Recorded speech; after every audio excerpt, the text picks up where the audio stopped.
Welcome to the Guide to Movies podcast. Sean, it has been a while and we have a lot to talk about tonight. We're going to have some fun, don't you think? It's great to be back, Joe. It's great to be back. It's great to be back. I'm trying to think of a song and all I can think of is like, I want you. Welcome back. Oh, of course you go that far. Oh, come on. Of course I do. Figure out a different song that's from like this generation. I'm an old soul. And tell us on the other side. Come on. Everyone is part of the family at this point. I didn't do my fan fiction idea that I had, so this movie was garbage. What is this? You are a monster beyond all belief. Put them all in the thing and let them do the thing, you know what I mean? How? You're lucky to have me back. You're never gonna get 60 million people because you're not a Super Bowl. Shut up! So chaotic. Welcome to episode 105 of the Guide to Movies podcast. I am Joe. He is Sean. And like we said, it's been a minute. How you doing over there? I'm doing great. I'm continuously trying to move into the house. Decided to get a dog to just, add on to the stress. I think that was my message to you when you're like, look, we got a dog. And I was like, he's so cute. Interesting timing. and I was just like, I know. Yup, we like chaos. Oh, man. That's all. He's adorable, though. And hopefully he's better behaved than my dog is when we're doing the podcast. So we'll see what happens. I started talking about movies and he's already asleep. So that's going to be it. We're going to see like what kind of movies he likes based on how he reacts to the news we're talking about today. Oh, as I burp. Also, I'm running late eating my dinner, so I will be muting to eat while we're going because my Brussels sprouts are getting cold. I'll fill in the gaps. Yeah, fill in those gaps. All right. So we do have quite a bit of news to get to. It's been a minute since we were on. Thanks for allowing us to have another break. I was traveling for work, and things just got crazy, so I wasn't able to record last week. And then I took a little break this weekend, which honestly was much needed and wonderful. And I highly recommend it if you can ever pull one, because it's wonderful to not worry about like what you're posting. I was very jealous when I saw with the constant desolate wasteland. I was like, oh, Joe hasn't posted in a while. One, I hope he's okay. But two, that must be nice. It was wonderful. And then I'm making up for it today, going on like a ridiculous tear, but a lot of stuff coming. I was able to just sit back and plan, and I literally played Fortnite for 3 days straight. Really had a wild weekend. That's what you got to do. It was wonderful, checking out, We have a lot to get to tonight. Let's start off with a trailer. We want to talk about Hocus Pocus 2, baby. We finally got the trailer, and unfortunately, Bette Midler has thrown herself into some shit today, but we won't touch on that. I didn't hear about this. You got to talk about her tweet and shit? Oh, no. What did she do? Let's talk about it. Oh, God. Oh, no, Bette.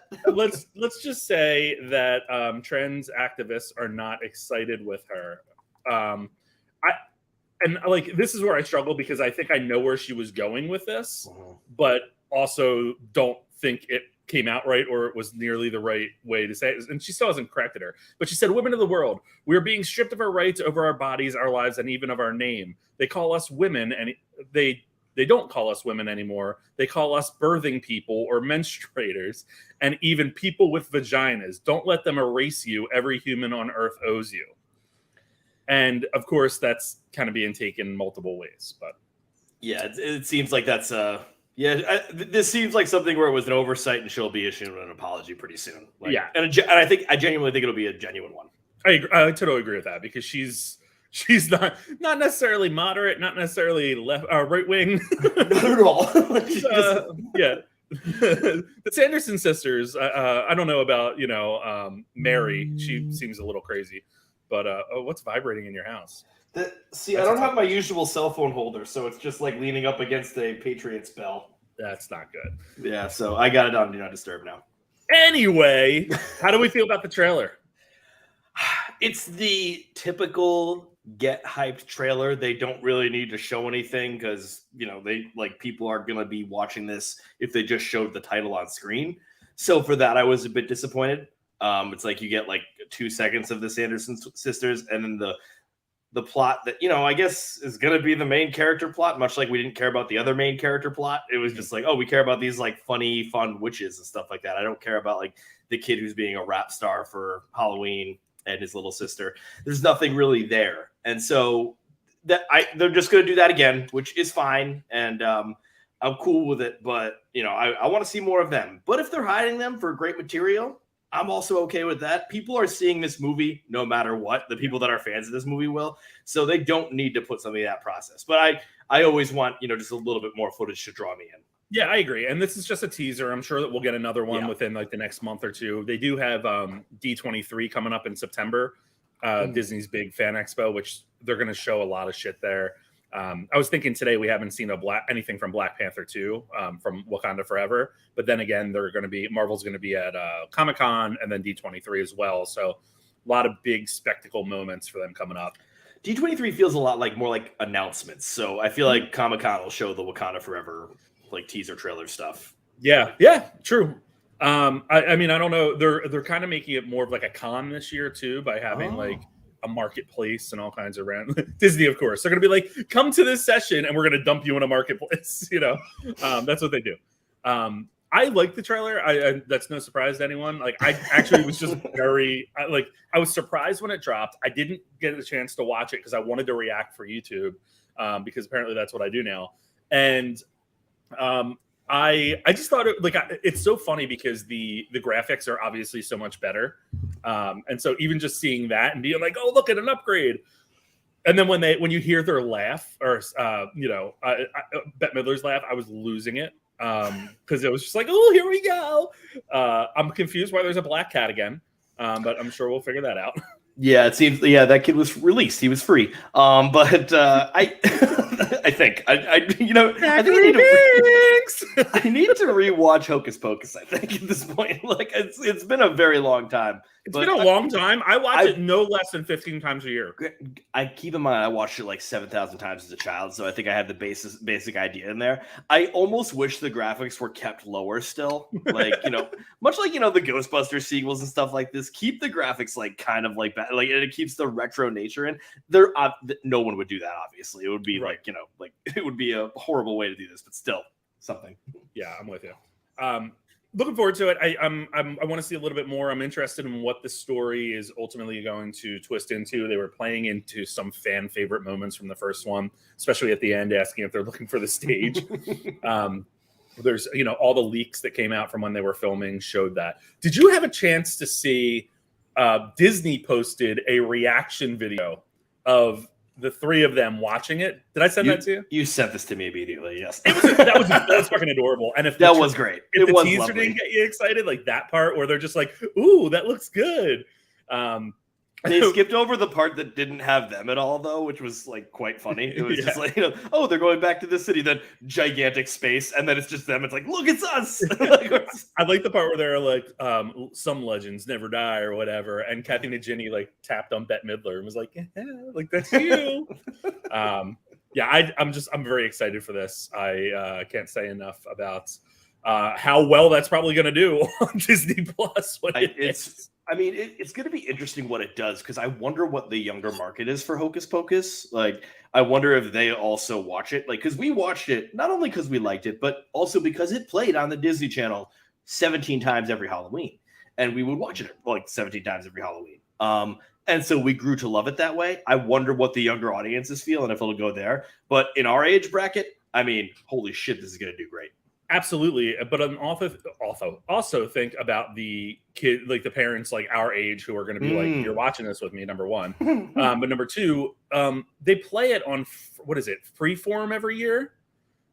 Oh, they do. Oh, yeah, they do. Oh, the 13 Nights of Halloween, right, or something like that. Yeah, well, yeah, but they also started they do a pre-Halloween thing and all this stuff. They play it constantly, and they wouldn't play it if it wasn't being watched. It's kind of like the Harry Potter weekends that they do every 3 weeks.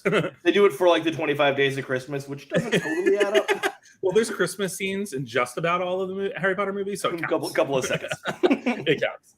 All right, let's dive into what we've been watching, because it's been a minute, which apparently is my phrase of the evening. I don't know why. Maybe I was just at the gym and I was listening to Lizzo on repeat. But anyway, you and I are going to disagree about this one, I know. Yeah. But we both saw Elvis. I went into this with zero expectations. I'm not a huge Baz Luhrmann guy. And I don't really know much about Elvis except for he died pooping on a toilet or trying to poop on a toilet. I was blown away by this movie. I thought it was done very, very well. And it was, as much as it was Baz Luhrmann, it wasn't Baz Luhrmann, as like it wasn't how crazy he, has been known to go.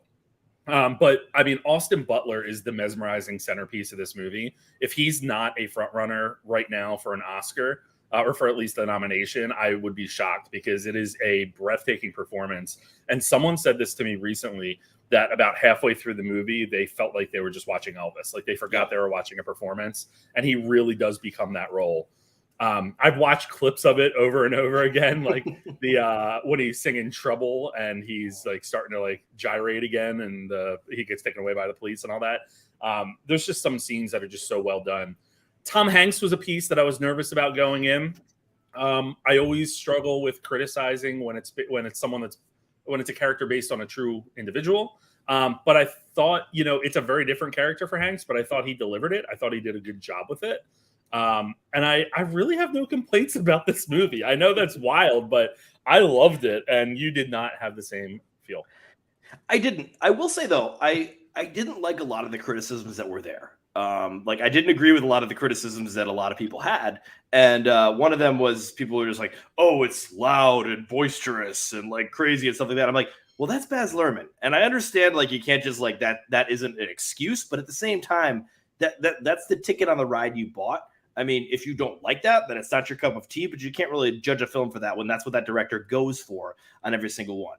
I think I liked that style that he had, because I love that it helped navigate through the typical cliches of a music biopic.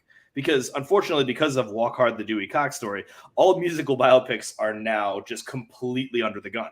Like they cannot be judged properly or taken seriously because of that movie. And I think what he does here is he walks through that pretty nicely. Also, I agree with you on Austin Butler. I think it would be very surprising if he's not a nominee. It's tough when it's in the beginning, when it's near June, but I think still he'll have enough momentum to carry him. It might be like fairly easy there. I think my issue with this movie is when it does slow down, which it's okay for it to slow down towards the end. I'm totally okay for that. I don't think the characters were totally set up for me to feel for them emotionally. And I found myself really hoping the movie would end. And I was like really wanting to get out of there. And so it was interesting. I don't mind that tone change and that pace change that it has. I mean, it's, granted, a lopsided pace is, a little bit icky, but I didn't really mind that. And I kind of loved like going on the crazy ride, and then it's slowing down when he's in the Vegas residency, which like basically seems like the entire time he was miserable, which is very interesting because that's like an iconic part of his career. And I just never knew that was the case. But it just like sort of like slowed down for me. And I didn't feel for the characters anymore because I feel like I didn't get enough foundation in the beginning. I also definitely want to, without a doubt, defend Tom Hanks. Good performance is a strong phrasing, but he is playing the mustache twirling villain, and he is playing it in a cartoonish fashion because that's exactly what this movie calls for. Think about if he played it completely straight and he was in those particular scenes he was in. The movie would look pretty damn ridiculous. But I guess I don't understand how it can't be labeled a good performance then. I think it was the performance that was like needed for that. And so maybe I could call it a good performance, but whether I just people think like it or not, it's a whole nother ballgame. It was a little bit, it felt a little bit silly and circusy, even if that's what was required for like what they put him in there. So I'm someone that like, there are way too many people I think that are like absolutely like killing him. And I think that's a little bit unfair. Well, it's funny because I thought about that leaving, that people are not going to like that performance. And I had read stuff ahead of time with people criticizing his performance. He's going to get nominated. He's going to be a supporting actor nominee. He won't. Why? Because I mean, first of all, I'm telling you, it's June. You really, you have to be Austin Butler playing Elvis level, like good. And you really have to be that important and really have to catch that much.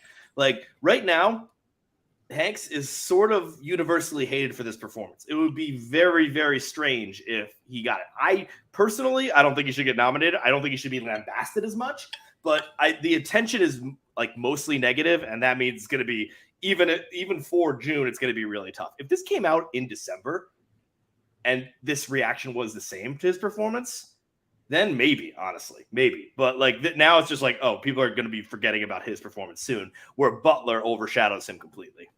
Well, and if there's anything the Oscars are known for, it's doing the popular thing. So that's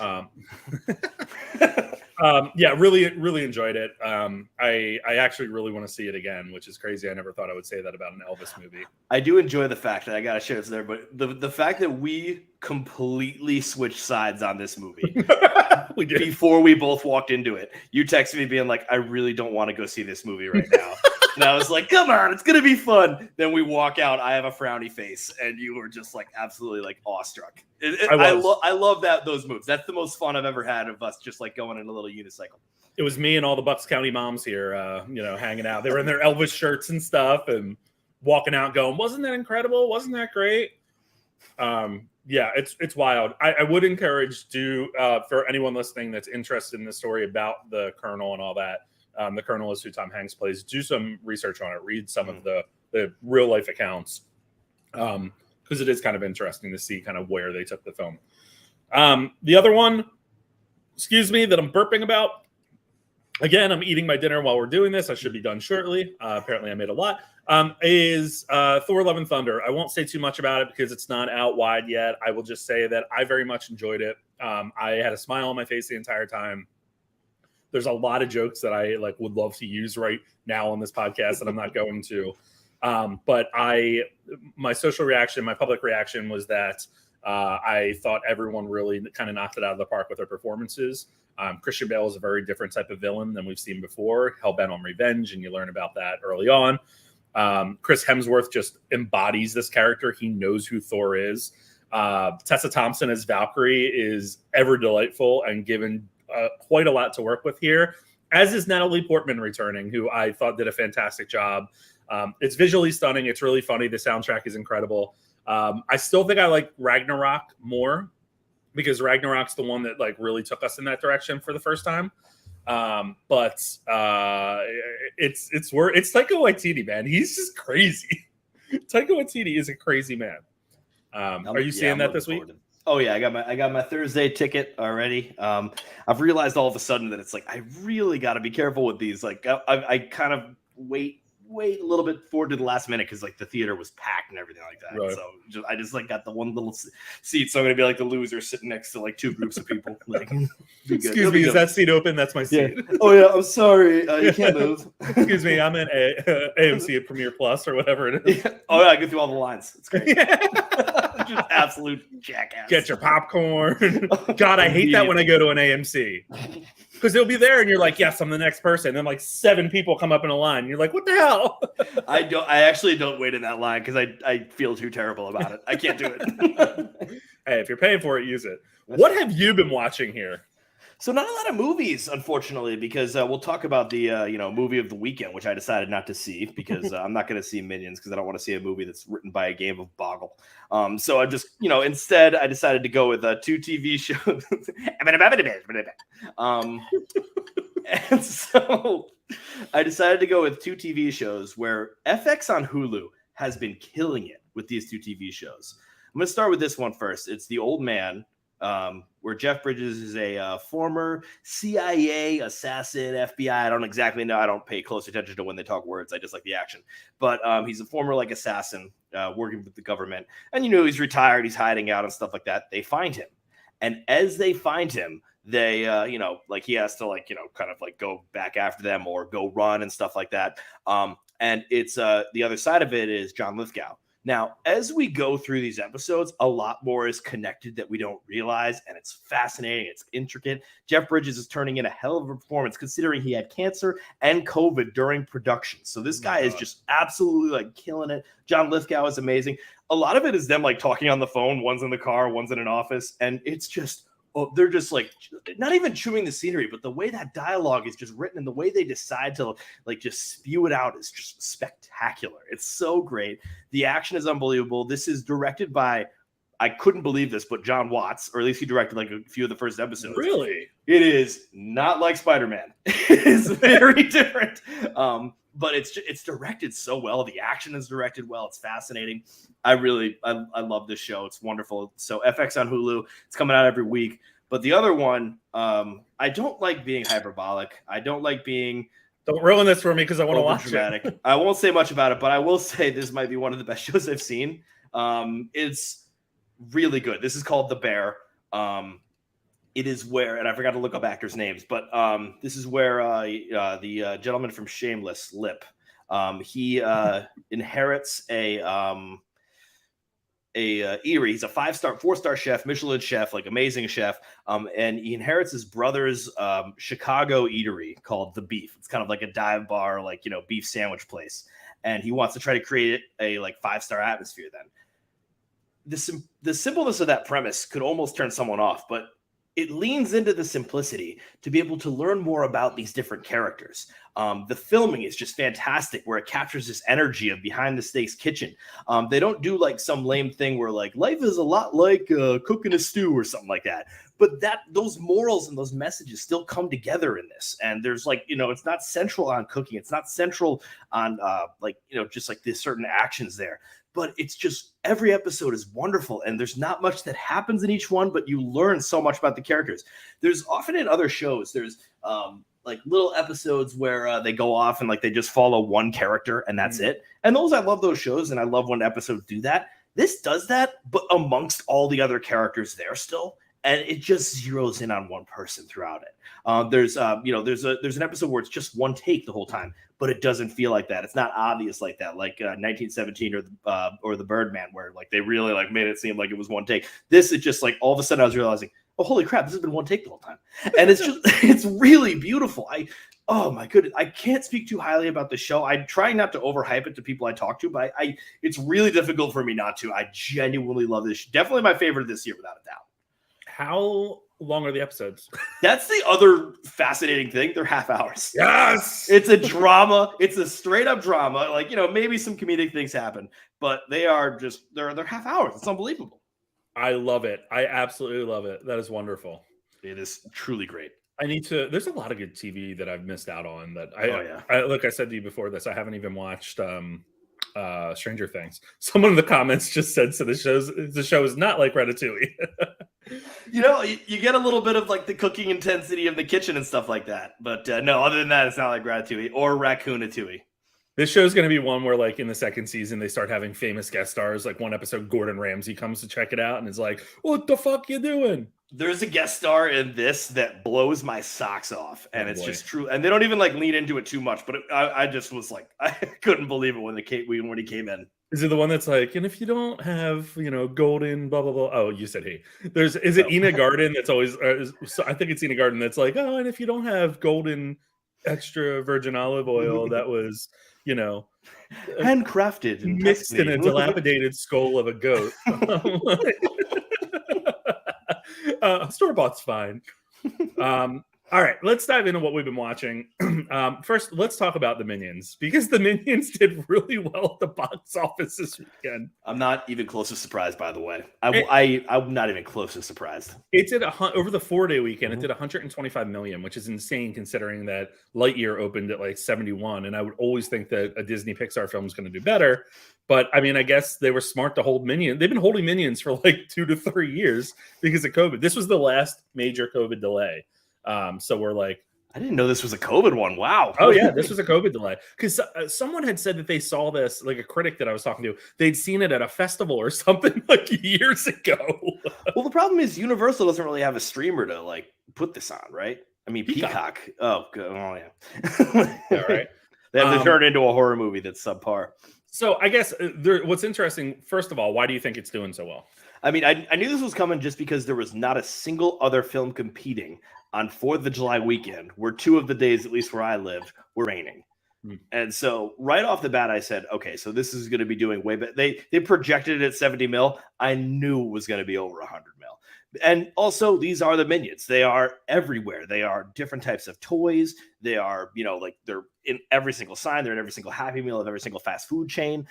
You see them everywhere. And so like a parent will just absolutely like be involved in these. And so pretty much that, and I think that's what it was. Also, there was nothing competing from the weekend before, honestly. I mean, I'm trying to think of what was. Like I saw something that weekend. Elvis, exactly. So like Elvis, lovely film, but it's not exactly a box office stormer right now. And but like the only thing it's really competing with is more Top Gun Maverick, and Top Gun Maverick still did pretty well. But I just knew that they're not competing from anything from the previous weekend. They're not this is the weekend to see this because the next weekend is Thor: Love and Thunder. So this was going to be one where it was just going to absolutely catapult. And also Minions, they've proven that these work. Like this is a foolproof method. But yeah, that's Elvis. Lovely film. Rewind about 15 minutes to hear him shitting on it. I mean, lovely in a sense. You see his love. It's there. It's a film. I'm speaking for you in terms of the loveliness. Thank you. If I'm going to pick Minions or Elvis, even though I haven't seen Minions, that's slightly unfair. But I'm picking Elvis. But Top Gun actually outpaced Elvis, which is really funny. Well, they were neck and neck the weekend Elvis came out. Yeah. Mm-hmm. Yeah. Absolutely crazy. One of the other interesting stories with Minion, I don't know if you've seen this as much. Okay, so you put this on the outline. I didn't get a chance to look at the story, so go, because this is fascinating. So here's what happened. So here's the thing. There's a bunch of teenagers basically dressing up in suits and going out to dinner and stuff, and then going to see Minions. But I guess they've caused some issues in a lot of theaters, or a number of theaters. So like Odeon Cinemas overseas said, due to a small number of incidents in our cinemas over the weekend, we have had to restrict access in some circumstances. View Cinemas said the trend, I guess this is a smaller chain, I'm not familiar with it. The trend cost me £1,300 yesterday.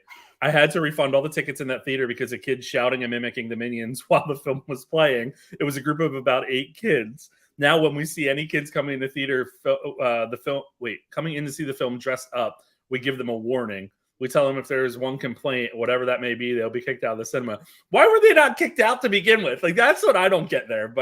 And then Regal tweeted and deleted that they were not admitting unaccompanied children wearing suits for Minions. So, but what's funny about this is Universal tweeted out to everyone showing up to Minions in suits, "We see you and we love you." It makes them talk about it, honestly. Like, it's sort of brilliant. This is like the cinematic January 6th. I like that in our corner of the world, Joe, we fight against Minions. Like, that's our problem.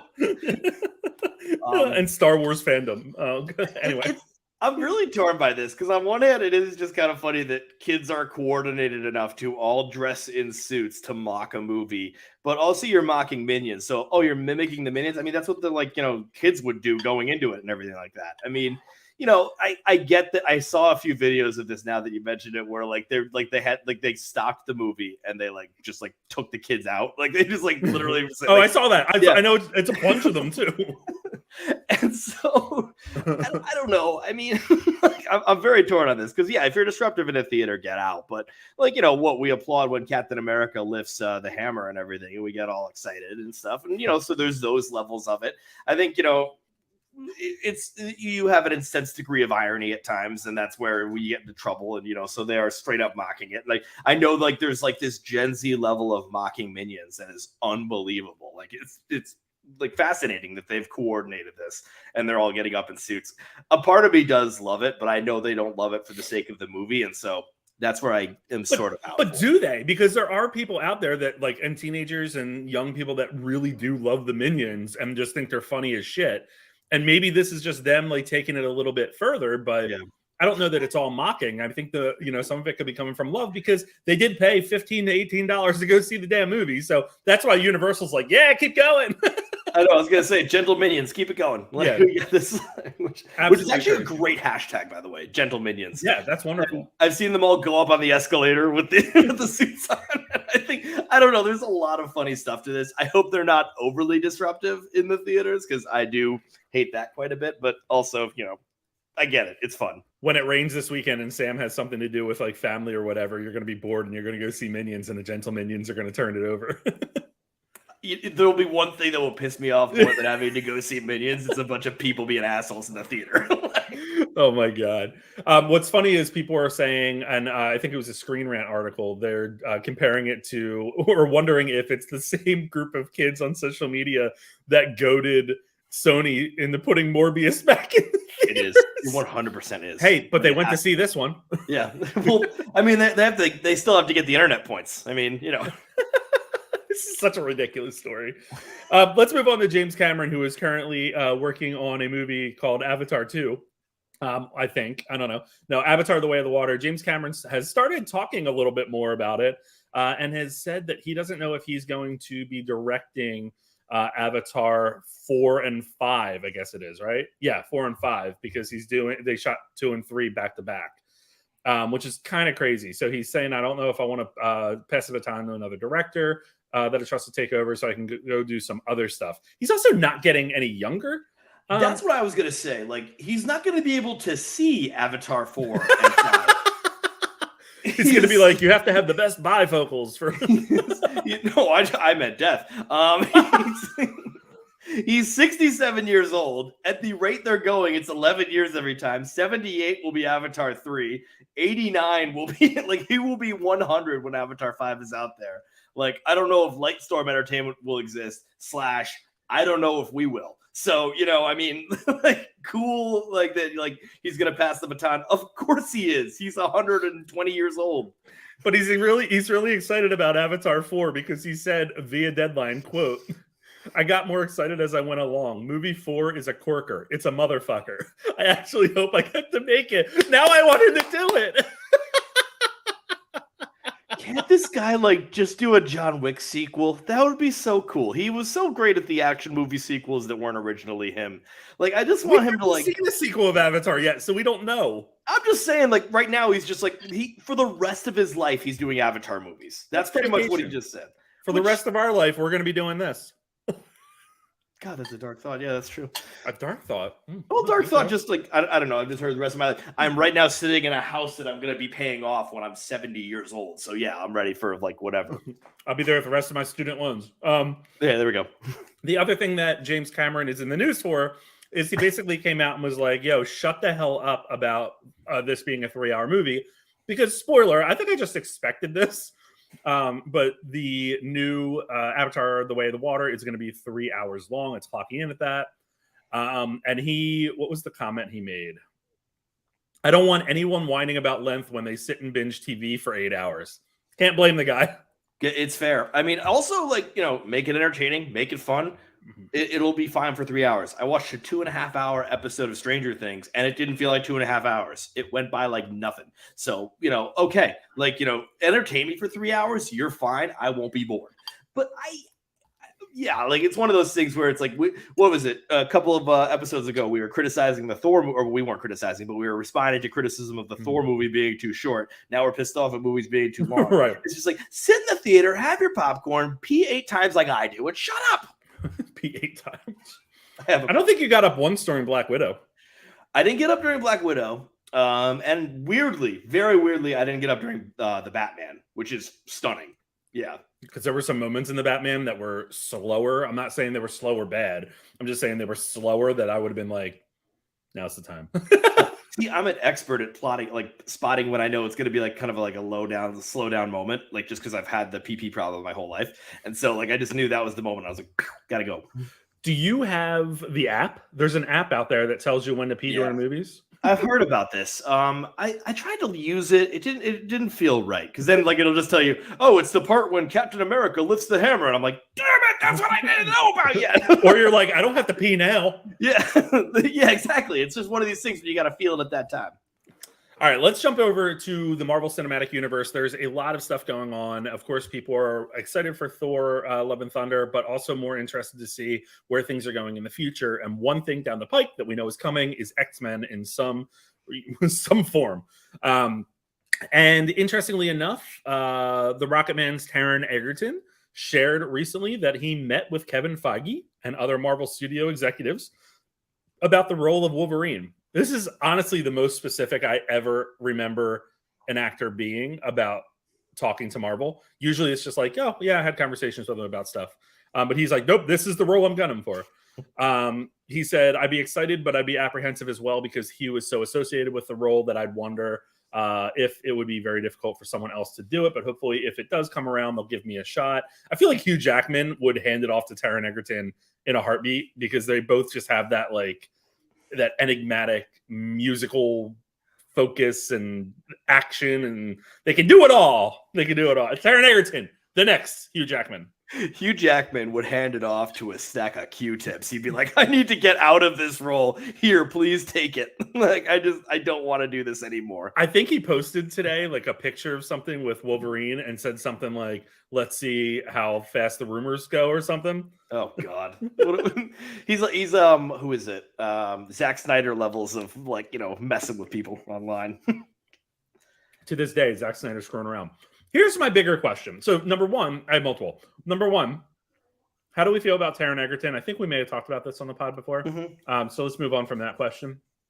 But number two, who do you have? Who do you think would be best to play the role of Wolverine in the MCU moving forward? So I've got three. One of them is an obvious choice that I found while Googling, who should play Wolverine. And the other two are ones I thought of. So I'm proud of those two. But let me just first go with the one that who should play Wolverine. And he's a little bit older, so I don't think it should work. It should be someone younger. But Tom Hardy has that sort of darkness level to him. I just think that would be a very fascinating thing. I don't like too famous of a star. I don't want to go that far with it. So the other two I have are two that definitely need to bulk up a lot in order to be in this role. And one of them is the gentleman we've already been talking about, Austin Butler. Oh, I like that a lot. It's interesting, right? He's a little skinny Elvis boy right now, so he's got to do some bulking. But I think that would be a very interesting haunted type of thing. He walks up and Wolverine's like, "You looking for trouble?" Shakes his pelvis at Cyclops. He waves just one blade instead of one finger. The costume.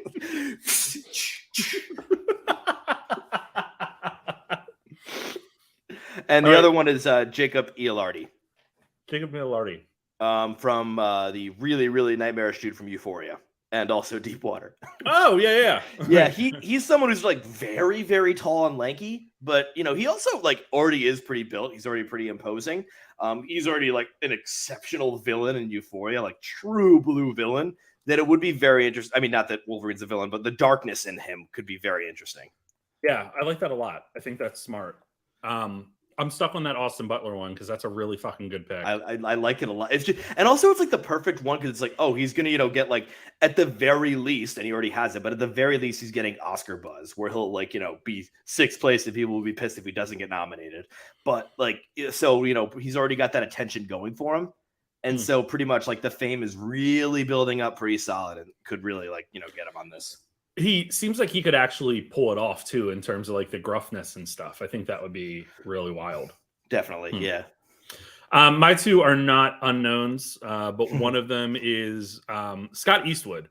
And I went back and forth about this. I know he's on a lot of people's lists, but the reason I went back and forth is because I haven't totally loved him in everything that he's been in. But he was just in something recently that is slipping my mind now that I have to talk about it. Was it Ambulance? Oh, yeah, it was Ambulance. Was it Ambulance? No. Yes. No. Yes? Wrath of Man? Are you looking it up as I'm looking it up? No, I'm just thinking of movies with boxy cars.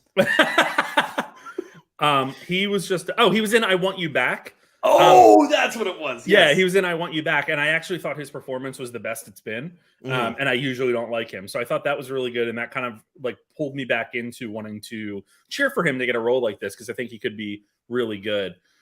So I think he's one of them, and the other one who has gotten to the short end of the stick when it comes to DC, but I think would be really good here. Who are you thinking? I'm going to say. No, I'm just excited to hear this. I don't know. You're smiling. I know. Jay Courtney. Oh, yes. Boomerang, Captain Boomerang from Suicide Squad. Oh, that'd be very cool. I think he just has the look. He has that bravado that I think could really pull it off, that gloomy shit and stuff too. I think he would be really good. Jay Courtney is only he's my age, a little older than I am, so he's 36 now. And I was thinking about age as well because they're going to want someone that's going to be able to carry this into the future for a decent amount of time. And most of the other big names that I think we would usually want to lean towards are in their 40s.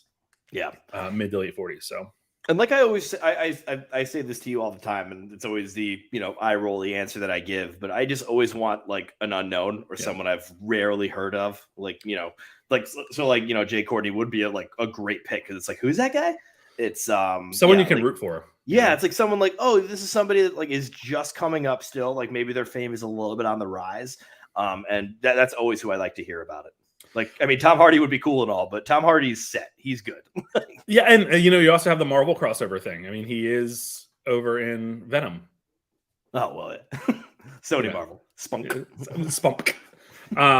Sticking with Marvel here, let's talk about Taika Waititi, who is saying a lot of shit on this press tour, by the way. I've heard his interviews, and he does it seems like he does say a little bit too much about the projects. Well, and this one's no exception. So he was talking with The Wrap about what's going on with Star Wars, and he pretty much said that it won't be heading into production anytime soon. It won't be this year. And then he said he's going to be in New Zealand through the end of the year for Our Flag Means Death and Time Bandits. And during that time, I will still be writing. Here's the kicker. I'm still trying to figure out what the story is. What the fuck is going on with Star Wars? How do they not have a story yet for this? And they're just handing these directors shit like, hey, go figure this out. What story do you want to tell? What control does Kathleen Kennedy have over Star Wars? Because this story would tell you right now that there's no direction from her and the powers that be in terms of here's the story you need to tell. Because saying I'm still trying to figure out what the story is doesn't quite tell me that you have a good grasp on where you're going with this project or how it's going to fit in the Star Wars moving forward. We know it's going to be a new Star Wars story, which is wonderful. But, in we're talking to the New York Times, he also said, I'm still trying to come up with an idea. What?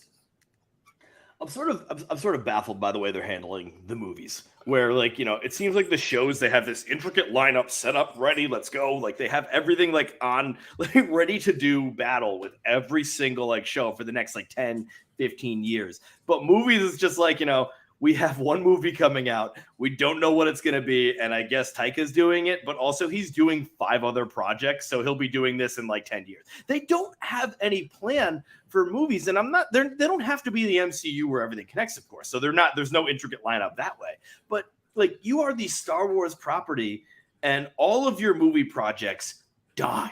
Mm-hmm. Died on the vine in almost a scary sequential fashion, which I don't even know what's going on there. Do they give them too much creative control where they can't handle it? Do they give them no creative control where they feel like they're suffocated? Which I feel like both things are true. Last Jedi, Rian Johnson, love Last Jedi, by the way, but Rian Johnson was given a lot of creative control, which is what pissed people off. Because he kind of in the middle of a trilogy, he kind of went off on his own way. And then, then there's people that then there's directors that drop out, Lord and Miller, and then Ron Howard comes in to basically spruce it up a little bit. He really didn't do much according to what the stars said, but it's interesting. And so they tried to stranglehold them, and I'm just so fascinated by how that's working. Where sometimes you're too far in, sometimes you're too far out, and then just all of these directors, while they're starting to develop things, they're all gone. Patty Jenkins was going to do. That was going to be cool. And she's still attached to it, apparently. Is she still attached to it? Well, I thought she had stepped away, but the article I'm reading right now is saying that she's set to film, or she's still directing Rogue Squadron at an unknown time. I thought there were creative differences. What's going on? Why is it this property that is I guess has a fan base that is passionate, let's say, but it's just it's truly beloved. I mean, this is a property that people will still watch every single thing that's spewed out. How is this being left like this? Disney paid $4 billion, right, for Lucasfilms. And of course, it's it has IP and everything, and I mean, all the money in the parks and everything, in the parks and all that, which is great. That, yeah. But let's see, when you Google upcoming Star Wars movies, what happens? Oh, God, okay, this is from Total Film. Taika Waititi Star Wars movie. Okay. Star Wars Rogue Squadron. I just don't think that's been taken down yet. A roadblock arrived. The film has been delayed reportedly due to creative differences between Patty Jenkins and Lucasfilm. A recent Star Wars report from Vanity Fair had said the film is further off than Waititi's. Well, that's wonderful. Waititi doesn't even have an idea what his film is. I mean, at least he has a director. It's Waititi. Yeah. She seems to be still attached to it. Ryan Johnson's doing a new Star Wars movie trilogy. These are all things that I thought dropped already. Like, no, they just never had any meat to them. That's why you think that. So. Oh, and then Kevin Feige was attached to one. I forgot about that. Oh yeah, well, Kevin Feige, and then Wise and Benioff, because like we're attached to some stuff. But I think that definitely was gone. But J.D. Dillard, who did the film Slate, is working on a feature-length project with Luke Cage and Agents of S.H.I.E.L.D. scribe Matt Owens. The Hollywood Reporter first announced news with Deadline claiming the movie would be set on the Sith planet Exegol, though the accuracy of the setting has been questioned. Little else is known. There's nothing. What the hell? Like, Star Wars, figure your shit out. I mean, hey, your shows are, range from okay to really good. So, like, congrats. You're doing okay there. I mean, but between the Mandalorian was great, or is great. Yeah. Obi-Wan was good. The and Book of Boba Fett / Mandalorian was good. The Book of Boba Fett was The Lion King 1.5, or whatever that movie was. All right, let's move on to something a little less confusing. Sean, tell me about the Emmys window like I'm 5, because I don't understand what's happening. So, we remember this. I know we remember this when, good old television started in September. It was like a school year. Television started in September and ended in June. And then there was like summer shows that were like, it was like Wipeout or like all the other, ABC does all the game shows and stuff. Exactly. It was all that kind of stuff happening. So, pretty much because that was that was the dawn of television. It went like that, like All in the Family went from, September to summer. So because of that, they, the Emmys, when they started to make the, Emmys, the award show for television, they said, okay, we'll end that contending in June. Now, we grew up with basic cable, no big deal. Hey, it ended in June. That's when all the shows ended. Cool. They keep on doing that now. However, now with, other basic cable shows like AMC pretty much started it with Breaking Bad and Mad Men. And then, all of a sudden other shows, would start, or then all of a sudden streaming services would start it. All right. And, or HBO also was a part of it. I'm digressing. But pretty much now, there is no beginning and end of a television season. Like now we pretty much watch everything on streaming. Yes, there is still the basic cable show. Abbott Elementary is going to do well at the Emmys, at least for nomination's sake, which is like lovely. I love to see like the occasional basic or cable show do well. But network television show, I should be saying, not basic cable show, network television show. But pretty much now it just seems nonsensical to have the Emmy eligibility window go from June of 2021 to June of 2022, like the end of June, pretty much. And so that's the marking of a full year for television. That needs to change now, because pretty much now it's like, there should be a season of television of 2022 and then a season of television of 2023, like the Oscars, because stuff is released all the time. I don't know how they do that. That's the absolute hardest part of that, because right now the problem is that, when do they do that? Will there be one 18-month season? Will there be one 6-month season? One 18-month, I would say. I would say so. I mean, the problem is there is, as we say a lot, there is so much TV that a full year, it's really tough to get the nominations in. So a year and a half, that will be a nightmare of a television season. And it's interesting to me to think about, like, this is the Academy of Television Arts and Sciences. I don't exactly know the exact acronym or the exact title there. I'm better at Oscars, but it is basically another academy, and they are there like to represent television. TV shows might get pissed at an 18-month season for a little while. And the other thing is that networks are still large conglomerations, even though they don't win Emmys anymore. They're still rather large conglomerations. So they may not want this. They want their little like lovely, September to June season in there. Now, I think even they are like starting to make realizations that, times are changing and the majority of the world is streaming. But it would be interesting to like see how this would work. Yeah, I just think I have a problem when we're talking about the stuff with Stranger Things, right? Like the first 7 episodes are going to be eligible, but the last 2 won't be. I think splitting a season, that bothers me because I don't know exactly why that bothers me so much, but it does bother me because it seems like, is that why they got it out so early then? Well, Stranger Things is different. I'll first mention like stuff like Better Call Saul, Breaking Bad, Sopranos. They do this stuff where they'll do like Breaking Bad, or excuse me, Better Call Saul just did it, where they had their last season, but the first part of their last season that's eligible for Emmys right now. The next part of their season will be eligible for the next year's Emmys because it's going to be premiering in September after the June marking date. So pretty much that's 2 chances for Bob Odenkirk to get an Emmy. That's 2 chances for Rhea Seehorn to finally get nominated for a damn Emmy. All right. So that's like, it's 2 chances for it to possibly win Best Drama. Like, because, they won't have to go up against Succession. This part of the season will, but the next part won't. I will say Stranger Things is different. I think what happened with Stranger Things, this is me being very, very cynical, is that they said, hey, we'll release one part of season 4 in June, and then we'll release a couple more episodes in July so people can't unsubscribe from Netflix. Because we're dying, please help us send money. So they're just like, now people are just going to cancel it in July and they're in trouble. But, yeah. I can see that. I see that angle too. I just feel like it's people, it's companies trying, or it's channels, it's streamers trying to keep themselves relevant each year. Oh yeah. With as much as they can. What bothers me about it is the semantics of it. Like Better Call Saul season 6A, just call that season 6 and just call the other one season 7. That's what I'm talking about. Like, I know that means contracts though. There's like some sort of dumbass contract thing there where it's like, oh, Odenkirk has 6 seasons, so we only pay him this much or something.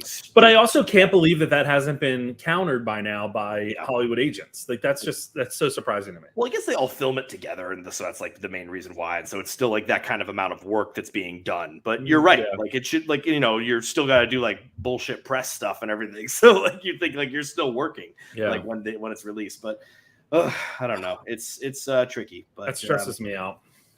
Yeah, I mean, I will say like there isn't a lot of advantage of like for the Stranger Things like starting in July here because that's the beginning of next year's season. So people aren't going to remember like Stranger Things 2 episodes of it, volume 2, like when it comes around for the Emmy nominations again. Now, granted, I will say Emmys aren't as bad as the Oscars. Emmys do actually nominate throughout the year. Like they're a little bit better at that. Like Oscars is just like if it's not in December, we don't know about it, we don't care about it. Like they're really annoying like that. That's because they all have memory loss. That could be the case, yes. Speaking of memory loss, some people are commenting on this video or this picture that just surfaced on Entertainment Tonight, but also elsewhere. And I think they're hoping that they have memory loss after seeing this. This is Bradley Cooper and Carey Mulligan on the set of Maestro. And he just won an Oscar. Do you know who's producing this movie? Oh, I don't know off the top of my head. Steven Spielberg. Oh, yeah. Okay. Todd Phillips. Oh, yeah. Because Todd Phillips and Cooper are in cahoots anyway with the Joker. And Martin Scorsese. Oh, okay. Well, oh, wow. Right. And Bradley Cooper. But wow. I am fascinated because, like, the producer is just such a lovely title because some producers are very involved. Meanwhile, like, some of them might have just, like, thrown a stack of money and then took a nap. Yeah. Like, you never know, really. You're going to see that everywhere on the marketing. Oh, my God. Yeah. Oh, yeah. From the makers of every movie. From every director ever. All right. Let's go to our last story here. This one, this is another one that I'm not quite sure what's going on with.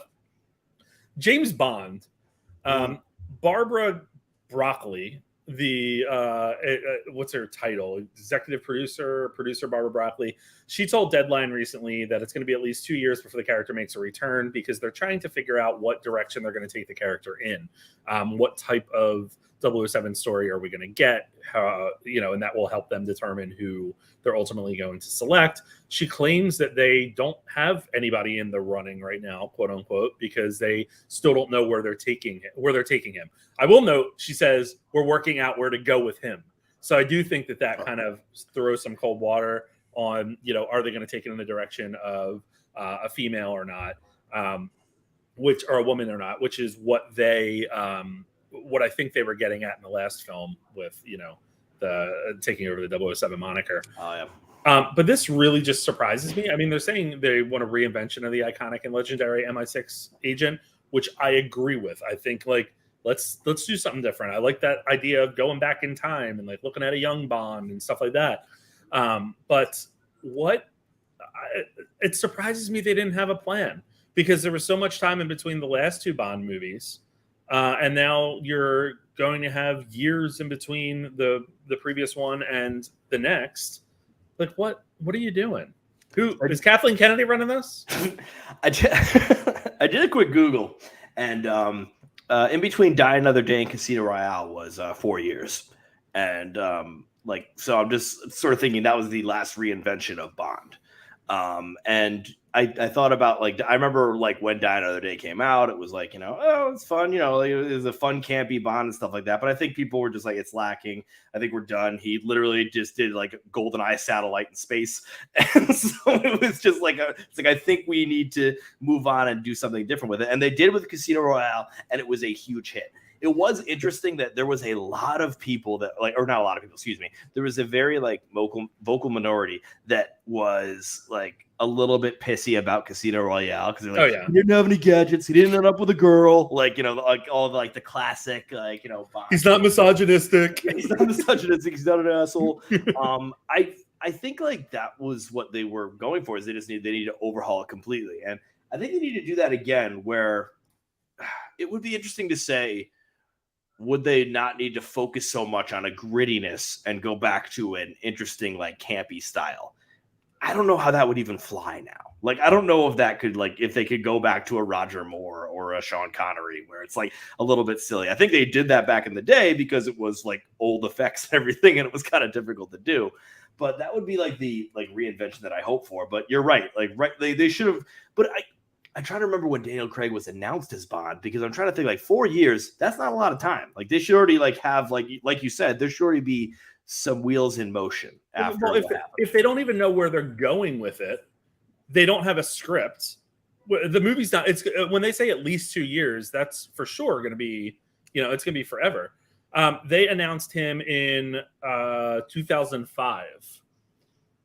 Doesn't mean they weren't already working on them, But I think my point here is Spectre was 2015 and No Time to Die was 2021.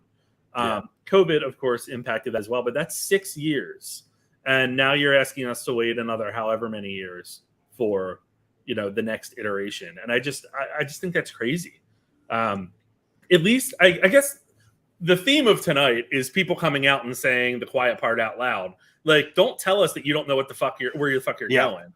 But let us know that hey, we're excited for what's coming, because right now it sounds like you haven't been thinking about it. You still have no idea where you're going, and we are just waiting as this IP is in limbo. Again, another really expensive IP that MGM owns, that Amazon now owns, and I can't believe that Amazon's not sending Prime deliveries to their door every day, being how about Daniel Craig is an Amazon. Please kill me. You mentioned Die Another Day, and I think it's very important that we remember the theme song to Die Another Day. Oh, it's beautiful.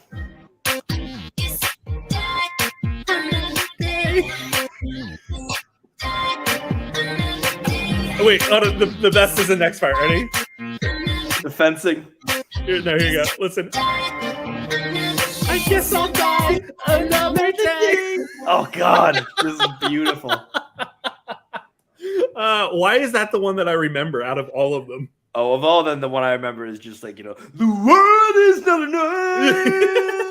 The world is not enough. Why did you just do that to the tune of? Oh, that is more of the tune of that. I think Garbage owes some money too. Oh my God. I like how it's I guess I'll die I guess I'll die another day. That's what Madonna came up with. Oh God. I do remember when it was the Bond movies were getting pretty bad, but also the Bond songs were just atrocious. Die Another Day was the one with Halle Berry in the snow and stuff, right? And Rosamund Pike, which I didn't know was that was my reaction when I found that out. Yeah. Just bring back Pierce Brosnan. It would be kind of fun. Do like a Logan style Bond and just bring back Pierce Brosnan. No, don't. We'll do a Logan style Bond, but how about we do a Spider-Man No Way Home style Bond? Well, that I mean, so the teens packed in for the Spider-Man No Way Home, but like it would be like very, very like old dads, like just for the No Way Home Bond. All night, I'm gonna be like, I guess I'll die. I guess I'll die another day. All right, beautiful. That's the news for the evening. Let's get into rants and raves. I actually have a rave this week, which is crazy. I haven't had one of those in a while. Let me fix my camera here. Bloop, didn't work, but it will soon. The Oscar ladies, or not the Oscar ladies, the Office Ladies podcast. This is Jenna Fisher and Angela Kinsey from The Office doing a recap. It's been out for a while. They're in season 6 right now, I believe. But every week they just recap the episodes and they have different insights about what was filmed, what wasn't, why things went the way they did. They chat with different stars, producers, writers, directors. It is just a breath of fresh air every week because they seem like the sweetest people in the world. They're best friends. And if you're not familiar with The Office too much, what we're talking about or who we're talking about is Angela from The Office as well as Pam from The Office. They became best friends through the show. It seems like everyone just had a really great relationship on that show. And it's just a really good podcast. They've been very successful with it. It's very structured. But again, it's just a very like bright spot in the week each week when I listen to it. Because you know what you're getting, and it's fun to revisit The Office, which I've watched 80 million times. It's continuing to happen. I know that the Boy Meets World cast is doing. I downloaded that one. Did you? What's his name? Ryder Strong, right? It's Ryder Strong, Will Friedle, and Danielle Fishel. And I think in the preview or the commercial or the ad for it, Ryder Strong says something like, "Watch along with us as we see our teenage overacting." So that's kind of fun. I'll probably start that one. And then Tom Welling and Michael Rosenbaum are going to be starting one for Smallville, which is my all-time favorite television show. So I'm really pumped about that. Michael Rosenbaum, he's really good with a podcast. I'm really great pod he has. Yeah. I just worry about his structure.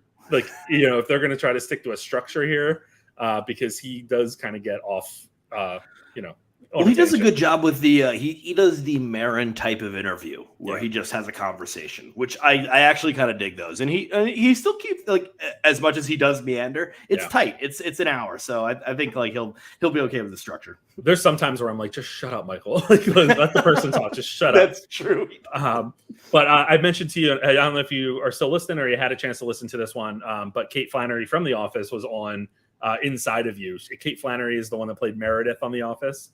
It's in my queue. Yeah, it was a great interview, and I have seen interviews with her in the past. She's been on The Office Ladies and stuff, and she just seems delightful. But she was just a great interview. It was a really great chat between them. They apparently bonded together on a plane that they thought was going down. But it was really fun. It was a great listen. So some good podcasts out there, and I know that you know that because you are a podcast aficionado. But there's certain staples in my week when it comes to podcasts, and The Office Ladies is one of them. However, the Smallville rewatch podcast, which I can't remember the name of right now, it is going to be called Talkville. It's debuting on July 13th, which is also a Wednesday. And that's also when like Race Chaser Drag Race recaps come out. That's also when other shit comes out. Like Wednesdays are tough. Well, that's what, like, I have my podcast that, like, and this is why I haven't gotten to the Kate Flannery episode. I have the podcasts that are like not time sensitive or time urgent, and those go in a certain file. And then the ones that are like, the NPR Politics podcast and Pod Save America, those all like are just ones that I immediately go to the top. So you're just like stressing yourself the fuck out. Oh God, yes. Oh God, yes. Oh my God. All right. Yeah, definitely check that out. What do you got for us? You have a rant. A little bit of a rant, yeah, because the Oscars eligibility is upsetting me just a tiny bit. And, I will say part of it's annoying, but I will accept it. They recently went back to their old form where it's like a movie has to be in theaters, for a limited amount of time, at least in a certain amount of cities, at least, in order to be eligible for an Oscar. Now, one thing that bothers me about that is this rule was passed down kind of already like during this year or at the beginning of this year. So movies like Good Luck to You, Leo Grand, which, could have like helped out Emma Thompson, is now going to be a TV movie. Which let's talk about how beyond stupid that is. That it's going to be a TV movie. It was I loved that one. Yeah. I think my issue with it is not even that. It's like, okay, I'll accept that, even though I think that's kind of unfair. That's kind of shitty. Okay, I'll accept that. What my issue with right now is I'm kind of unclear on what's eligible for an Oscar, because people keep on talking about how Turning Red, it's like, oh, Turning Red is going to be like, was probably going to be the Pixar favorite now that Lightyear went down, in the box office. And I'm like, is Turning Red eligible? Like, because film festivals don't count. But is Turning Red allowed in there because was it in select cities before it was just streaming on Disney Plus? It wasn't, but like pretty much most of like the podcasts I listen to are talking about it like it's in contention. And so what I'm like confused about is I think something needs to be clear with that, because there are literally like most like podcast hosts I listen to, including like Vanity Fair's Little Gold Men, they kind of like are throwing up their hairs and like, yeah, we don't really know what's eligible. So things need to be a little bit clear either for the films or for something. Now, once again, like New York and LA, like I'm assuming that, like Turning Red was in theaters in New York and LA. It was dropped in one theater in the Los Angeles area for 1 week. That's the bullshit that Netflix pulls too. Like that's why they bought the El Capitan. Yeah, exactly. So we just play Netflix movies. Yeah.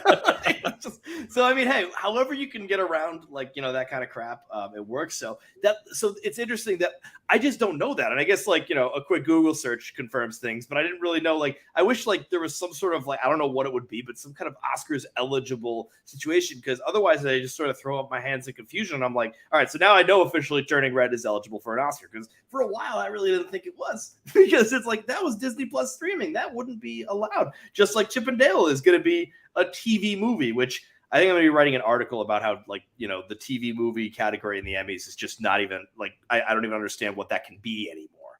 But the whole thing has just been like a little bit of a mess. It's been a little bit crazy.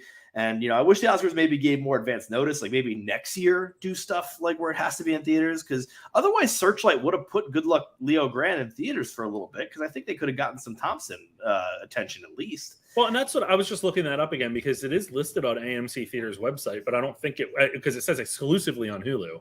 Yeah, I think AMC Theaters does, like the app at least, like sometimes talks about streaming, and which is like strange. I don't know what's going on with that, but like they like sometimes bring up like what's streaming on AMC Theaters, and I'm like, that's not a thing. Why wouldn't they throw it into theaters for even just a week, or one theater for a week?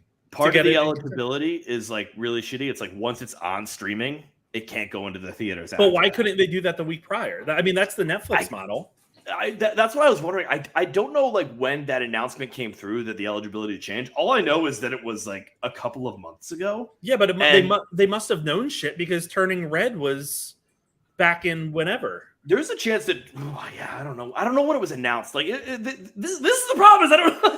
It's like it's so confounding that because otherwise I can't imagine why Searchlight wouldn't have just put it into theaters. So maybe my rant is about Searchlight for just dumping this right on Hulu instead of actually like giving it a theater time. But I think Emma Thompson could have made a run for a potential nomination. I definitely think so. Yeah. What about Cha Cha Real Smooth? That hit theaters for a little bit, right? I'm assuming Apple TV has a contingency plan in place for that kind of stuff. So that why does Hulu? Hulu is owned by Disney. Like, this makes no sense. There is a chance, unfortunately, that they just didn't give a shit about Good Luck to You, Leo Grand, which is, I think, stupid to even say that. But there's a chance that was the case. Like, did they not read my 5 out of 5 review from Sundance? They probably didn't. It was right next to the Cha Cha Real Smooth 5 out of 5. Hello. There you go. Exactly. Hocus Pocus has been rated PG, and Pinocchio has been rated PG. No kidding. This is random news that I'm finding online. I love that, though. It's just like, yeah, of course. I like to, for those of you new to the podcast, I like to check the news to make sure that we are, keeping up with everything that is there. But let's talk about what's hitting theaters. This is going to be the shortest segment that we have. Thor: Love and Thunder hits theaters, and the Sea Beast hits Netflix. I'll be watching the Sea Beast. Yeah, I'll be watching that tonight. I have a bachelor party this weekend, so I guess I'll watch the Sea Beast I'm actually excited for it. Yeah, I heard it looks good. And from what I understand, like I think some people have seen it across, like overseas. I think it's hitting theaters, maybe overseas somewhere. It was limited in places, I noticed. Yeah, and I feel like it's getting. I think I had heard. I feel like I heard one of our friends. I'll tell you later. Told me that critics were saying it was good. So it had good vibes. Good. The vibes are good. The vibes are good. Vibes are good. Guys, jump on our Patreon if you want access to some exclusive content, some fun stuff like the Jurassic World podcast with Dom from Talking TV that we dropped on there first before dropping onto our regular stream a week and a half later. But definitely check that out. It's cheap. It's $2. That goes a long way to supporting us on the pod so that we can bring some fun content. Keep the quality going. I don't know if the quality is really high, but damn high. Damn high. We have a plan in place. In the next, we're reinventing. We have a plan in place in the next 5 years. It's like Waititi is trying to figure out the plan. God, how stupid is that? Oh my God. Well, listen, I got to go call Taika to give him my ideas about Star Wars, and I will talk to you soon. Later. The Guy at the Movies podcast is a joint venture between Math Teacher Movies and Guy at the Movies. You can catch new episodes weekly right here wherever you're listening to this one. Subscribe so you never miss a beat.